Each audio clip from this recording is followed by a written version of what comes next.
Bonjour, je suis Isabelle Roux, chef de service actuellement du CARUT B18, donc qui se situe à la porte de la Chapelle, de l'association Charonne. Et effectivement, comme Renaud le disait, il s'agit de présenter en fait.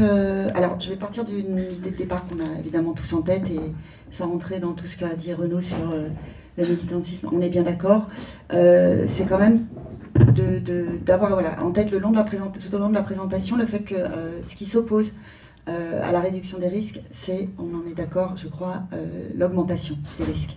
À partir de là, la répression, c'est en lien du coup avec tout le déroulé de l'action que nous allons présenter, concourt à augmenter les risques. Je vais redéfinir ce qu'est une zone de sécurité prioritaire, puisque effectivement l'étude que je vais présenter est une enquête-action qui s'est déroulée entre février et juillet 2013. Je vais vous présenter le contexte et le cadre, et je laisserai mes collègues vous parler de l'opérationnalité beaucoup mieux que moi, puisqu'ils étaient sur le terrain. Une ZSP, c'est un territoire géographique français qui souffre plus que d'autres d'une insécurité quotidienne et d'une délinquance enracinée, ou qui connaît depuis quelques années une dégradation importante de ses conditions de sécurité, et qui a été identifiée comme telle par le ministère de l'Intérieur, permettant ainsi à ce territoire de bénéficier de gendarmes ou de policiers supplémentaires. En 2012, 15 zones en France sont identifiées par Manuel Valls comme zones de sécurité prioritaire, dont la première à Paris, Château-Rouge, 18e arrondissement, Saint-Denis, Saint-Ouen. Et en 2013, 49 zones en plus sur toute la France, dont une Paris-Stalingrad, Cambrai. Donc nous sommes à 200 mètres de cette zone de sécurité prioritaire décrétée. Toujours sur le 19e arrondissement, donc on est bien sur le nord-est parisien, et Aubervilliers-Aulnay. Donc on voit comme ça touche vraiment cette partie du nord-est de Paris et de la petite couronne. Donc c'est dans ce contexte, puisque l'action commence le 4 février et que la zone de sécurité prioritaire commence le 13 février 2013, précisément sur ce quartier. Cette enquête-action, elle va explorer en fait l'interface difficile entre les usagers de drogue marginalisés et soutenus par les CARUT, les XAPA ou institutions que nous représentons, et les habitants et riverains qui, eux, dénoncent plus encore à cette époque insécurité et nuisances comme liées à la présence de toxicomanes, mais aussi de phénomènes de prostitution sur ce nord-est parisien. Elle va donc viser cette action à observer en fait et objectiver les problèmes sur les territoires des 18e, 19e et 10e arrondissements. 10e arrondissement représenté surtout par la gare du Nord et ce qui se passe autour de la gare du Nord. Et en tirer en fait de nouvelles pistes pour des interventions qui vont prendre en compte des priorités, qu'elles soient du côté de la population résidente ou qu'elles soient du côté des usagers, puisqu'on est vraiment dans une enquête qui fera une interface entre ces populations visant aussi à cohabiter, en tout cas à mieux cohabiter. Les besoins particuliers des usagers sur leurs conditions de consommation, la disponibilité de matériel ou pas, visant à réduire les risques, toute la question des tranquillités et sécurité pour les habitants, mais aussi les services de la ville, parce qu'à l'époque, ils font partie des remontées des nuisances ou des doléances, en tout cas auprès des maires du 18e et du 19e. La propreté de Paris, par exemple, qui continue de trouver dans les jardins, les squares, place de Stalingrad, du matériel de réduction des risques. Je vais très rapidement, en fait, ce qui est important dans ce contexte, c'est que associé à la zone de sécurité prioritaire, et à l'époque, on a une scène de crack qui est la plus grande scène de deal et de consommation de crack en France, qui se situe à Lomière. Vous en avez peut-être entendu parler, puisque cette scène a été éradiquée, en tout cas le 30 juin 2014, après 8 mois d'enquête resserrée et de mobilisation des services, de nombreux services de police, mais qui est, j'allais dire, le bout sur ce quartier-là de la zone de sécurité prioritaire, comme tu le disais Renaud si bien, de l'immédiateté de l'action policière par rapport à un résultat un peu plus long obtenu de la part de la réduction des risques. Donc, une cellule de coordination opérationnelle des forces de service intérieurs, donc préfets, procureurs, les mairies d'arrondissement, pour définir les modes d'action. Ça, c'est associé à la zone de sécurité prioritaire quand elle s'installe dans les quartiers. Et une cellule de coordination opérationnelle de partenariat, où là, nous ne sommes pas, où il y a, en revanche, services des propretés, éducation nationale, bailleurs sociaux. Voilà. Donc on voit bien quand même comment est clivé dès le départ, à l'installation de ces zones, les partenariats. Je vais essayer d'aller un peu vite, parce que sinon je vais me faire... Ouais, c'est vrai, j'y arrive tout de suite. En fait, je voulais surtout dire qu'on était parti d'hypothèses de travail quand même, parce que ça s'est déroulé avec 3 éducateurs. En fait, elle a été financée, cette action, par la ville de Paris et l'ARS, à hauteur de 85 000 euros. 85 000 euros, et c'est important de le dire, qui représentaient le poste de 3 éducateurs spécialisés, la maintenance de camions, la distribution de matériel, pour une réalisation sur le terrain de 3 nuits par semaine et 2 journées, puisqu'il s'agissait de toucher des tranches jusque-là jamais explorées, de minuit à 10 h du matin, pour avoir aussi la possibilité d'être en approche des nuisances aux abords des écoles, à l'entrée et sortie du métro, voilà, par exemple. De cette, et je vais conclure par là, de cette enquête-action, il a été validé des pistes, puisque c'est ce qui nous était demandé, des pistes de travail. Elles ont été validées en septembre 2013 par l'ARS et la ville de Paris, comme ayant répondu à la commande.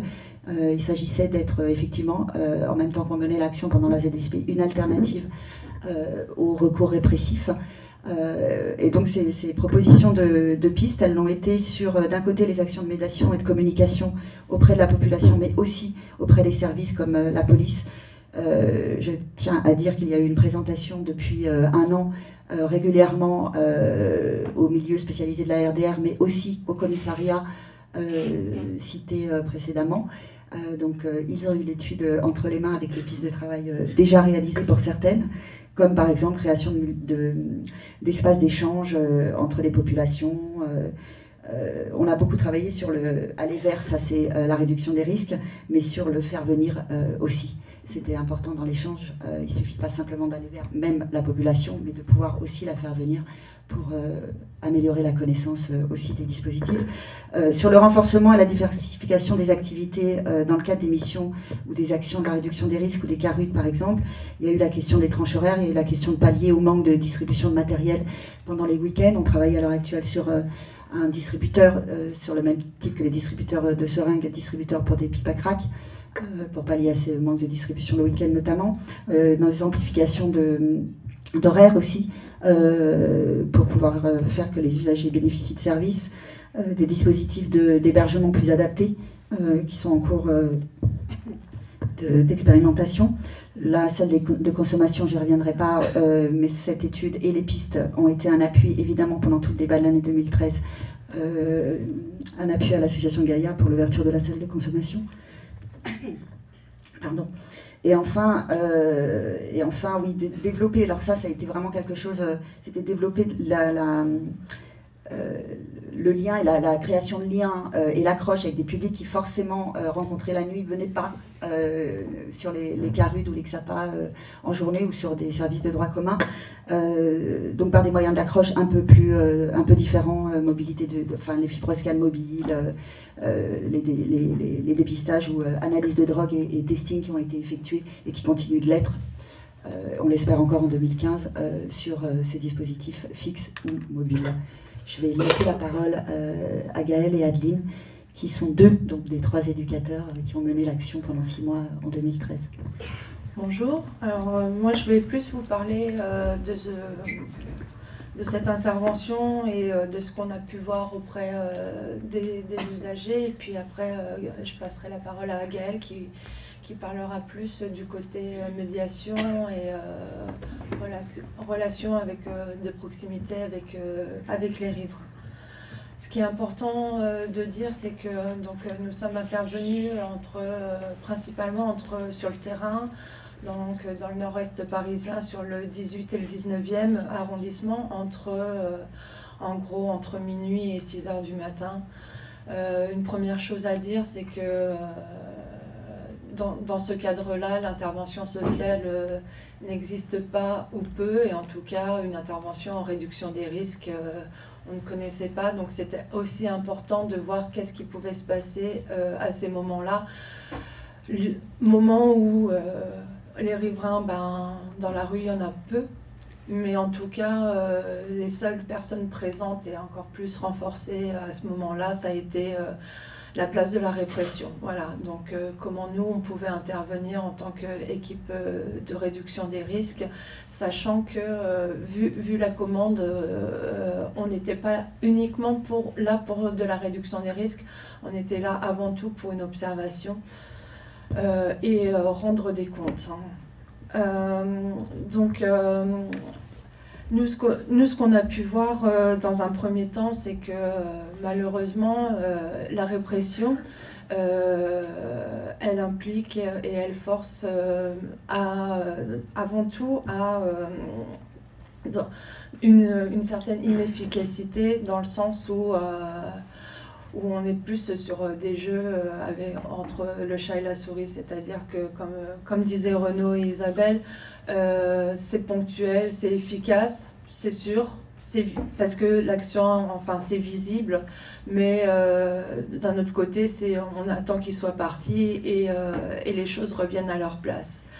Le problème, c'est que ça amène quand même à éparpiller, en fait, des endroits qui sont très stigmatisés, sur lesquels la réduction des risques a certaines informations et est capable de venir. Quand il y a l'intervention de la police, ça éparpille tout le monde de la zone publique et visible pour les emmener dans des endroits où là, il faut les retrouver. Ce qui nous a amené à aller principalement aussi à les retrouver dans des lieux qui sont quand même assez glauques, des parkings, les quais de métro. Ce qui fait que la prise de risque aussi, elle augmente, aussi bien au niveau des consommations que sur la précarité, en fait. Et puis, chose aussi qui est importante, parce que ce qui est important à dire, c'est que la loi de 2004 a apporté une certaine souplesse et une nouvelle marge de manœuvre face à la loi de 70. Cependant, elle a aussi amené son lot de confusion, on va dire, et sur justement cette compréhension entre légal, illégal. Voilà, il y a une zone. Et le fait de les ramener aussi dans des lieux spécifiques comme ça, des lieux comme les parkings et les métros, fait que là aussi s'organise de façon différente. C'est-à-dire sur les parkings, on a la sécurité, voilà. Qui va s'occuper de la répression à ce niveau-là? On voit de plus en plus de sécurité, ou ça soit la sécurité ferroviaire ou la RATP sécurité. Et donc là aussi, on peut voir que ces gens-là agissent de façon particulière, où nous, équipe de RDR, on est un peu rentré par les fenêtres, parce que c'est des lieux où normalement on n'a pas le droit d'intervenir, mais malheureusement les usagers sont là, donc on y va. Cependant, voilà, le fait est aussi que ces gens-là, principalement, on parlait de cette zone qui est à 200 mètres d'ici, le parking dont je vous parle, ceux qui sont venus par le métro Riquet, vous êtes passés à côté. C'est un lieu où voilà, les usagers se retrouvent donc, dans des conditions très insalubres, mais aussi se retrouvent avec des contrôles soit faits par la police ou soit par des agents de sécurité de façon assez musclée, ce qui renvoie à la question aussi de l'impunité. Et puis avec aussi des riverains qui, à un moment donné, n'attendent plus des réponses aussi de la police et qui vont agir par eux-mêmes. C'est-à-dire, nous, on a eu des usagers qui nous ont relaté d'être réveillés par des coups de pied et par la menace d'armes, fusils, revolvers de la part de riverains, voilà, qui voulaient faire justice par eux-mêmes. Après, il y a la question aussi de l'incompréhension de la part de ces usagers qui ne savent même plus, ils se disent embêtés par la police, mais ils ne savent plus si c'est par l'usage de la consommation, si c'est la précarité, qu'est-ce qu'on punit, voilà. Ils ne savent plus. Est-ce que c'est le fait d'être pauvre? Est-ce que c'est le fait de consommer des drogues? Voilà, qu'est-ce qui est répréhensible? Et puis, en ce qui nous concerne, comment travailler avec la police sur le terrain? C'est clair, c'est chacun sa place. Nous, on s'est vu, pareil, dans le cadre des interventions petit matin, d'agir soit en amont, soit en aval de la police, avec même, il nous est arrivé sur Porte de la Chapelle, par exemple, d'être à 10 mètres d'un contrôle de police, et puis nous, en train de distribuer du matériel. Voilà. Les choses se font ainsi. Sur le terrain, il n'y a pas forcément de communication. Après, ça ne nous empêche pas d'aller voir nos cadres hiérarchiques, où là, il y a un travail de communication qui est fait aussi avec la police. Pour finir, je dirais aussi que l'importance de la réduction des risques la nuit et face à la répression, c'est que ça a permis d'amoindrir les nuisances. Les usagers ont beaucoup apprécié notre présence la nuit parce qu'on pouvait leur offrir une parenthèse, soit pour parler d'autre chose que de leur consommation, ou voilà, on a pu aussi venir pour calmer des tensions, soit liées à des contrôles musclés, soit à des petites guéguerres entre eux, voilà, ce qui permet aussi d'amoindrir les tensions la nuit et donc de limiter les nuisances, mais aussi les consommations, parce que soit parce qu'on aura apporté un petit peu de chaleur humaine, ou ne serait-ce que le temps qu'il reste avec nous, ben, c'est toujours du temps de non-consommation. Voilà pour ce qui est en gros des usagers, et puis moi je vais passer la parole à Gaël qui va plus vous parler de ce qui s'est passé avec les riverains.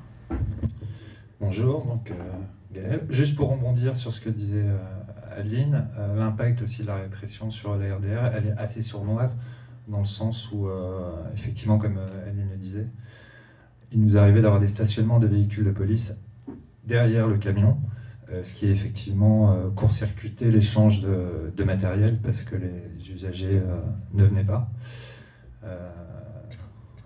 avec la crainte de se faire arrêter immédiatement, et généralement c'est ce qui se passait dès que le camion repartait. On avait ces témoignages-là. Hormis le côté d'observation qui s'est déroulé durant toutes les nuits, on a travaillé aussi auprès des riverains.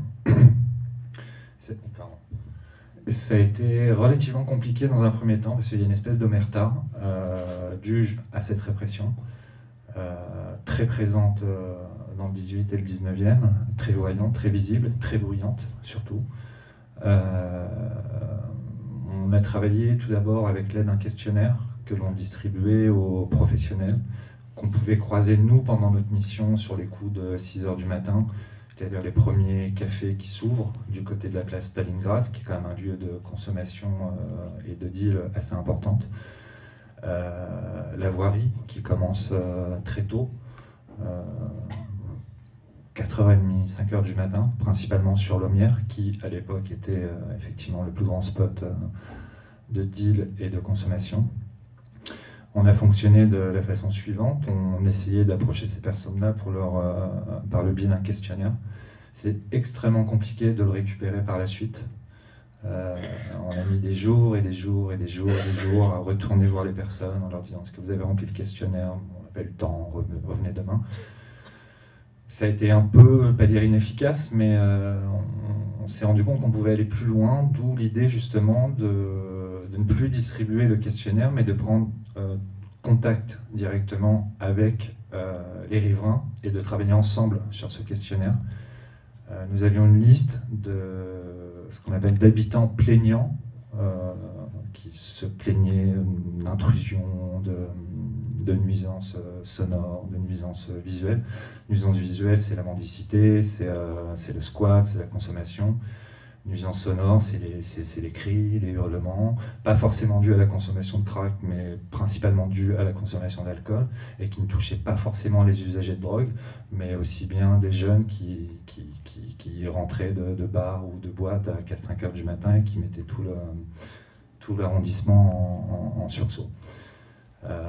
Et les gyrophares de police et les sirènes hurlantes à 4 heures du matin, alors qu'il n'y a pas trop besoin, puisque la circulation est assez limpide. Il a fallu un peu user de stratégie, parce qu'aux yeux des riverains, quand vous êtes éducateur en RDA, vous êtes automatiquement catalogué comme gauchiste, enfin ce qu'il en reste, et militant forcément réduction des risques, et ça c'est un mot qui fait très très peur. Donc on a essuyé quelques refus dans un premier temps. On a réfléchi, on s'est dit bon, comment est-ce qu'on peut faire, parce que sur le 18e, il y a quand même à peu près 205 000 habitants. Sur le 19e, il y en a 190 000. On les a pas tous faits, je vous rassure. Donc, je crois qu'on en a fait 29, ce qui est déjà pas mal. Représentatif. Donc, il a fallu un petit peu jouer de subterfuge en frôlant un peu, pas l'illégalité, mais en disant voilà. Nous sommes mandatés par la mairie de Paris afin de mener à bien une étude concernant les nuisances dues à la consommation de stupéfiants. Donc le fait de dire mairie de Paris, déjà les gens étaient rassurés, mais très vindicatif. Ah oui, non mais vous faites rien. Donc une fois qu'on avait ce contact-là, certaines personnes nous recevaient à domicile ou par téléphone. Et là effectivement, on pouvait travailler sur le questionnaire. Avec des questions dans un premier temps, toutes simples, hein, c'était, j'essaie de le retrouver vite fait, des questions du genre avez-vous repéré des moments de la journée ou des périodes de l'année plus propices à cette problématique, avez-vous agi pour répondre à ces problèmes, vous sentez-vous en insécurité? Donc ça c'est oui, forcément, je suis en insécurité dès que je sors de chez moi, et je le suis même quand je suis chez moi parce que je les entends et parce que je les vois. On a remarqué quand même qu'il y avait une représentation sociale des usagers de drogue qui n'était pas top, certainement due aux émissions de Monsieur de la Villardière qui nous présente nos consommateurs comme des bêtes féroces, prêts à montrer les crocs devant la moindre victime innocente. Ça a été très compliqué, ça a été très long parce que, voilà, effectivement, dans un premier temps, il n'y avait aucune réponse sanitaire, c'était vraiment que des réponses répressives. Les gens portaient plainte, dû à une méconnaissance du public qui était en bas de chez eux. Progressivement, et c'est ça qui était intéressant justement de pouvoir rencontrer ces personnes, c'est que le fait de libérer la parole, le fait d'échanger, malgré tout, ça a commencé peu à peu, alors pas pour tous évidemment, mais on a commencé peu à peu voilà, à vraiment avoir un échange assez constructif. Et on s'est rendu compte finalement que, hormis quelques-uns, on ne va pas faire de politique, mais plutôt de droite, hormis ces personnes-là qui, elles, vraiment étaient dans une logique répressive, non mais moi, les usagers de drogue, ça fait peur à mes enfants quand ils vont à l'école, ça vide les quartiers des commerces, l'immobilier est en chute, les quartiers se vident, enfin le truc, alors que pas du tout, enfin tout le monde passe dans le 18-19, c'est blindé de monde. Et il y avait cette partie d'habitants qui, au fur et à mesure de la discussion, se rendaient compte effectivement que là, on n'était pas dans un problème de délinquance, mais plutôt dans un problème sanitaire, avec des gens qui étaient, comme je le dis, non pas des délinquants, mais des gens malades. Et ça a été compliqué, mais finalement, au cours de nos échanges, voilà, on a pu quand même aborder ce côté sanitaire. Il y a une méconnaissance du produit, ça c'est évident.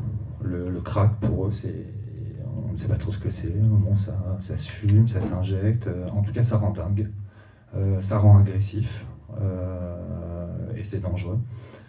Donc il a fallu aussi faire un petit peu expliquer, voilà, alors le crack c'est ça, on l'inhale, on fume, voilà les effets. Quand un craqueur est en pleine descente, évitez de lui crier dessus parce que votre voix est amplifiée, donc forcément il va se sentir agressé et forcément il va vous répondre assez violemment. Donc allez-y doucement. On a eu le cas d'une jeune... On me dit que j'ai 10 secondes. Enfin, la main, on me dit que j'ai 10 secondes.